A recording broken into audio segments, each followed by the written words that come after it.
There is a kind of pain that cannot be measured in wounds or in scars, but it cuts deeper than any physical blow. It is the pain of being underestimated, the ache of being treated as if your worth is smaller than the space you take up. And the cruelest part is that it often comes from the very people who are supposed to believe in you the most. When a stranger mocks you, it stings for a moment, but when the insult comes from someone close to your heart, it echoes for years. I remember the way his words sliced through me, not because he shouted, not because he raged, but because he said it so casually, like it was the most natural truth in the world. "You're stupid for not working," he muttered, as if my entire identity could be summed up in that single judgment. At that moment, it was not just the insult that burned, it was the dismissal, the complete erasure of every effort, every choice, every sacrifice I had made up to that point. We live in a society where value is measured in salaries, titles, and business cards. If you cannot hand over a job description, people act as though you are invisible. They forget that behind every household, behind every family, behind every successful person, there is often someone unseen holding the pieces together. And when that person is a woman, the labels come harsher and quicker. Lazy, dependent, worthless, stupid. Words thrown around so easily, yet carrying the weight of chains meant to keep you down. When he called me stupid, it was not just an insult aimed at me as his partner, it was a reflection of how deeply society has conditioned people to believe that a woman without a paycheck is a woman without purpose. What he did not know, what he could not even imagine, was that my silence was not weakness. My lack of explanation was not ignorance. My decision not to fight his words with louder words was not because I had no defense, it was because my truth was so much larger than his limited vision. He thought I was standing on the outside of power, when in reality, I was standing at its very center. He thought I was excluded from the world of success, when I had been quietly building its foundation all along. That is the strange cruelty of being underestimated. You are forced to watch others laugh at shadows while you carry the light. There were nights when his words replayed in my head, not because I believed them, but because they made me question how far his blindness reached. If the man who lived beside me every day, who ate the meals I prepared, who shared the same roof, could not see who I really was, then how many others had made the same mistake?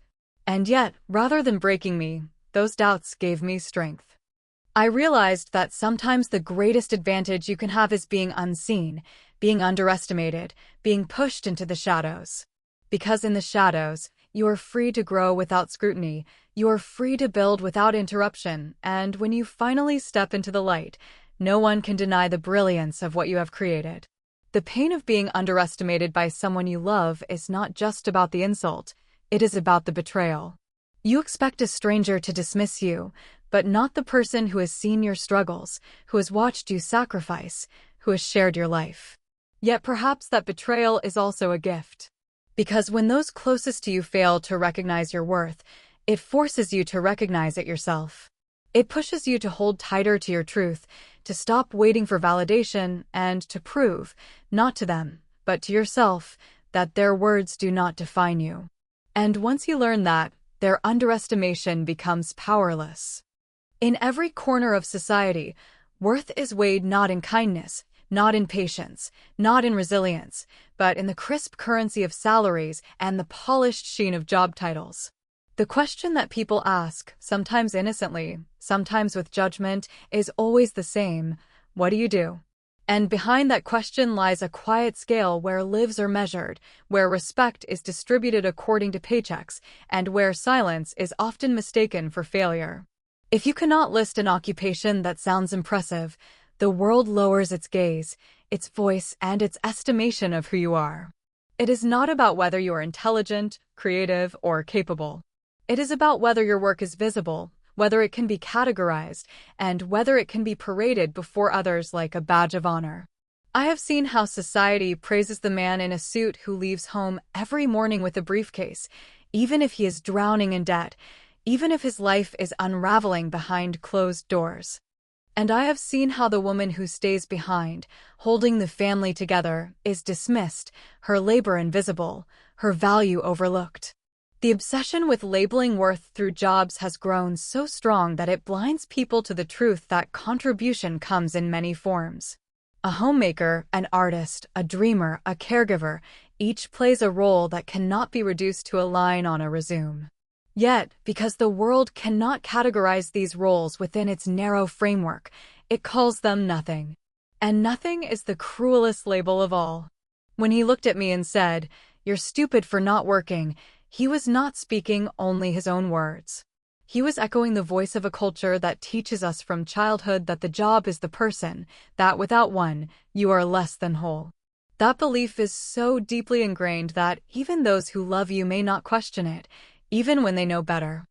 What he could not see was that my life was not defined by absence, but by presence, the presence of vision, of choices, of a future I was shaping on my own terms.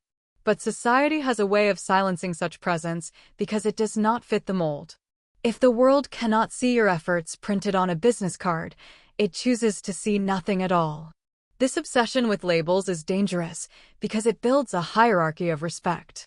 Those with prestigious titles sit at the top, looking down on the rest. Those whose work is hidden or unrecognized are placed at the bottom, no matter how vital their contributions. And when the people at the bottom begin to believe that lie, when they internalize the message that they are less worthy, they begin to shrink. They begin to doubt their own power, their own brilliance, their own place in the world. That is the silent cruelty of society's system. It convinces people to carry chains they never asked for. Yet beneath that cruelty lies a strange irony. Sometimes the very people dismissed as worthless are the ones holding the most power, because their lives are not chained to external validation. They are free to build in secret, free to design their own destinies, free to choose paths that others cannot even imagine. And when their truth finally emerges, when their achievements step into the light, the same society that once mocked them is forced to applaud. The same voices that once called them nothing are forced to call them everything. The obsession with labeling worth through jobs is not just about careers, it is about identity. It teaches people to see themselves only through the lens of their labor, to believe they are nothing without a paycheck, to measure success in hours worked rather than lives touched. And yet, the truth is that worth has never been found in job titles. It is found in resilience, in creativity, in vision, in the ability to endure insults and still rise higher than anyone thought possible. It is found in the quiet confidence of those who know who they are even when the world tells them otherwise. There is a certain strength that comes from silence, a power that is often overlooked because it does not shout, it does not demand attention, it does not announce itself with noise. Silent resilience is the kind of strength that builds itself brick by brick in the shadows, while others are too busy laughing, criticizing, or dismissing. It is the kind of strength that listens more than it speaks, that observes while others boast, that works quietly without ever needing applause. And yet, this silent resilience is what makes empires rise. It is what allows someone who has been underestimated, mocked, or insulted to one day walk into a room with proof so undeniable that every laugh, every cruel word, every ounce of doubt collapses in a single moment. People confuse silence with weakness. They think if you do not fight back with words, you have no defense. They think if you do not announce your plans, you have none. They think if you do not reveal your struggles, you are doing nothing at all. But silence is often a strategy, not a surrender. Silent resilience means you are strong enough to let the world underestimate you while you build in peace. It means you are wise enough to know that the loudest victories are often the ones that arrive unannounced. When he called me stupid for not working, I chose not to argue. I let him believe what he wanted to believe, because his vision of me was not my truth. My truth was too vast to fit into his narrow understanding. He thought silence meant defeat, but my silence was my shield. My silence gave me space to keep building, to keep creating, to keep rising, without the burden of his interference.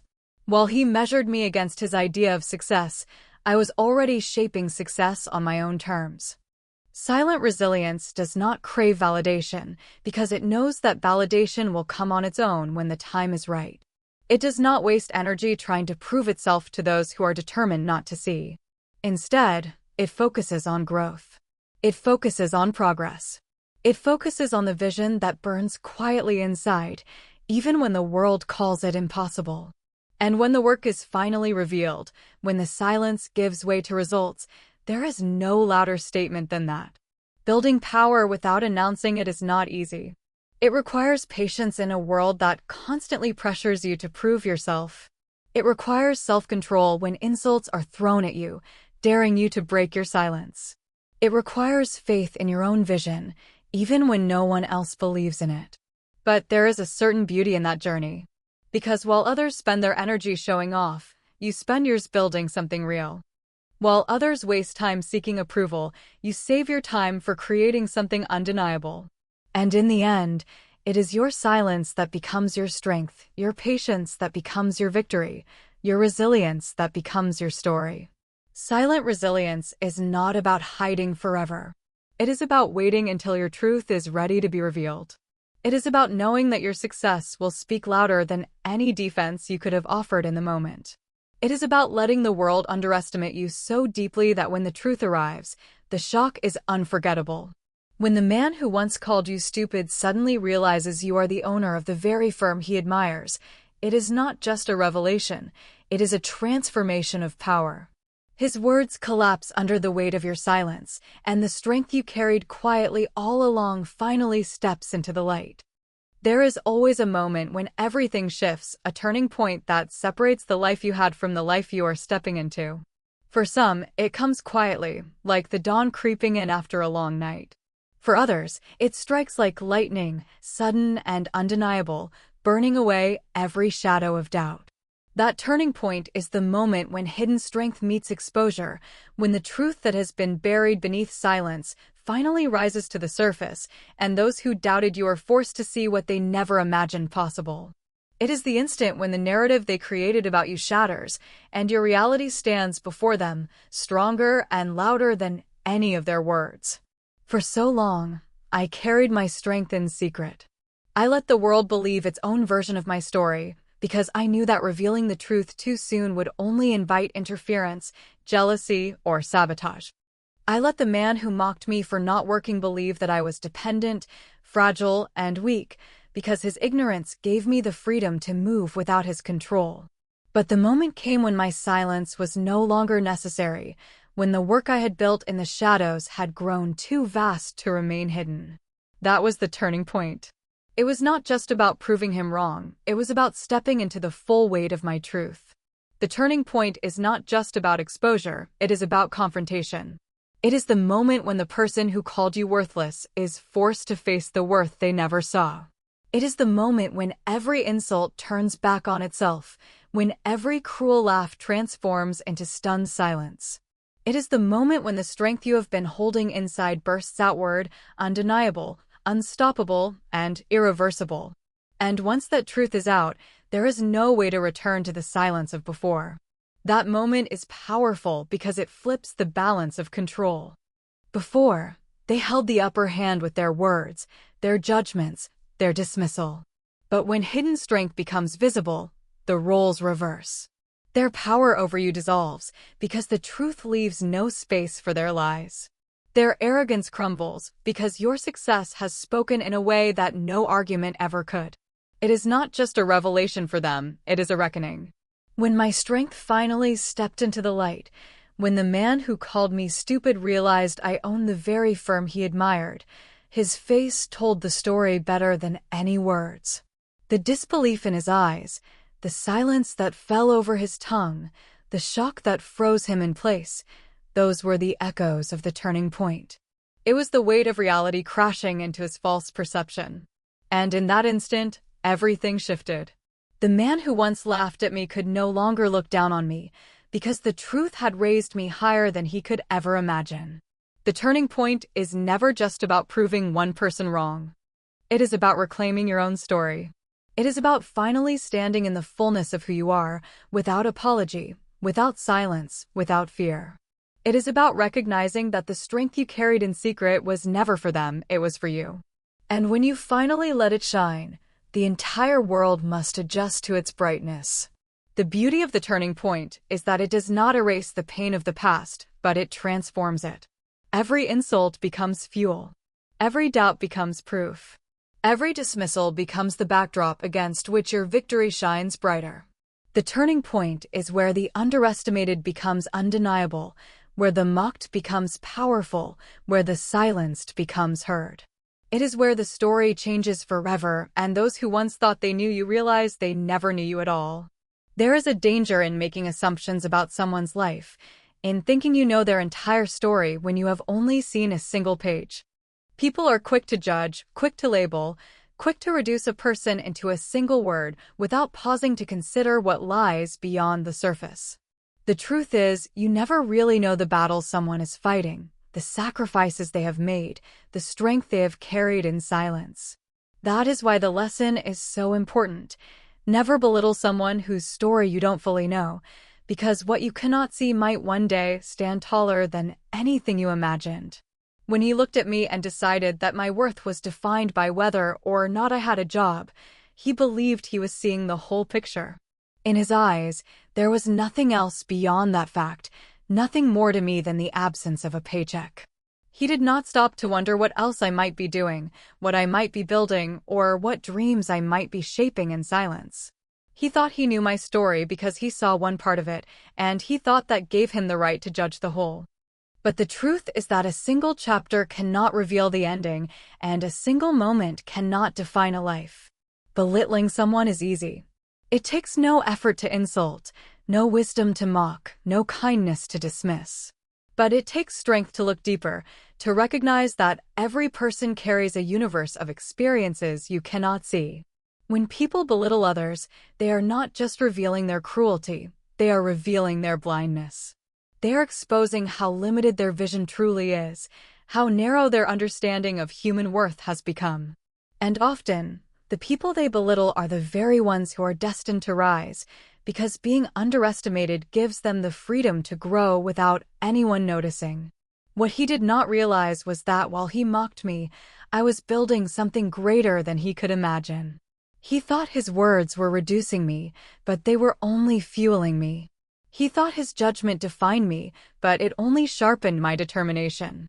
By calling me stupid, by dismissing my choices, he believed he was placing me beneath him, but in reality, he was placing himself in a position where the truth would later humiliate him.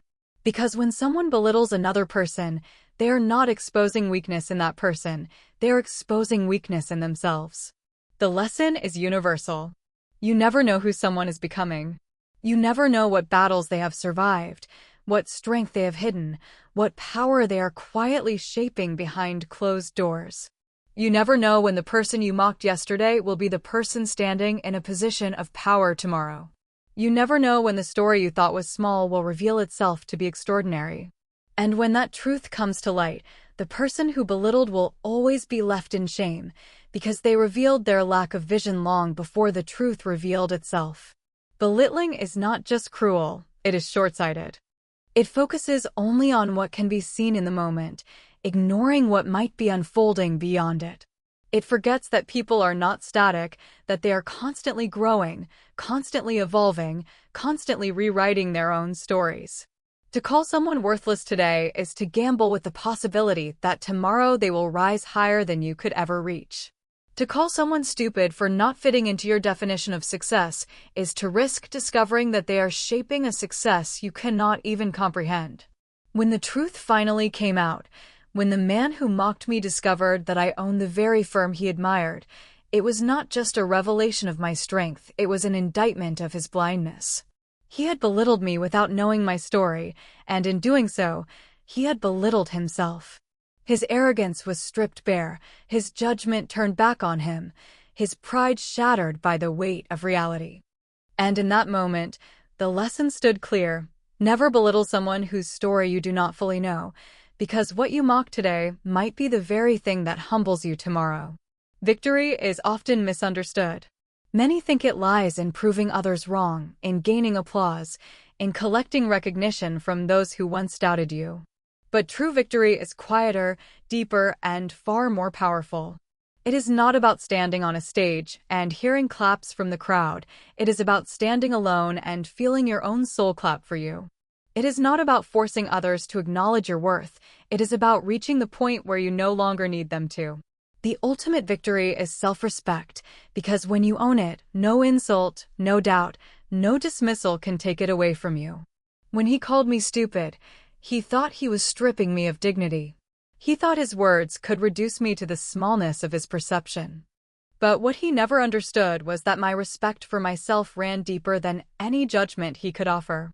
I knew who I was long before he tried to define me. I knew the battles I had fought, the strength I had carried, the dreams I was quietly building.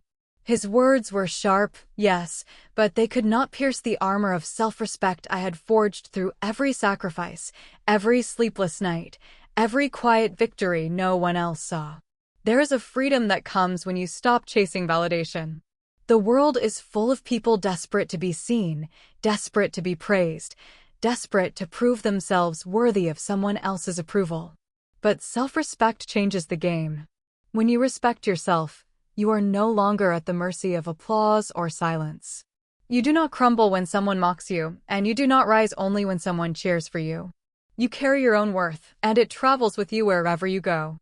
That is why self-respect outweighs external validation, because it cannot be given and it cannot be taken, it can only be claimed. Owning the firm was not the victory. The firm was only a symbol, only a surface-level truth that the world could finally see. The real victory was the moment I realized I did not need anyone's acknowledgement to know my worth. Long before the truth was revealed, I had already won in the quiet spaces of my heart, because I had chosen not to let his words define me. I had chosen not to let society's obsession with labels reduce me. I had chosen to believe in myself even when no one else did. That choice was the triumph, that choice was the proof, that choice was the foundation upon which everything else was built. External validation is fickle. One day people cheer, the next day they forget. One day they praise you, the next they criticize. If your worth is tied to their recognition, you will forever be at the mercy of their moods. But self-respect is steady. It does not waver with opinions, it does not falter with gossip, it does not weaken with insults. It remains constant, unshakable, and whole. That is why those who hold self-respect can endure storms others cannot. They can withstand insults without breaking, because their worth is not up for negotiation. They can walk through fire without begging for rescue, because they know they carry the strength to emerge from it. When he finally saw the truth, when he realized the woman he mocked for not working was the very owner of the firm he admired, the shock on his face was powerful, but it was not my source of pride. The pride was already there, living within me, long before his eyes opened. His recognition was not the crown on my head, my self-respect had already placed it there. His disbelief was not my justice, my belief in myself had already given me justice. That is why the ultimate victory is not found in their reaction, it is found in your reflection. To look at yourself and know you did not bend under the weight of their doubt, to know you did not surrender to the chains of their judgment, to know you held on to your dignity and your vision even in silence, that is the real triumph. The world may cheer later, the doubters may bow later, the ones who mocked may fall silent later, but those moments are only echoes of what was already won. Because the ultimate victory has nothing to do with them. It has always been about you and the respect you refuse to lose.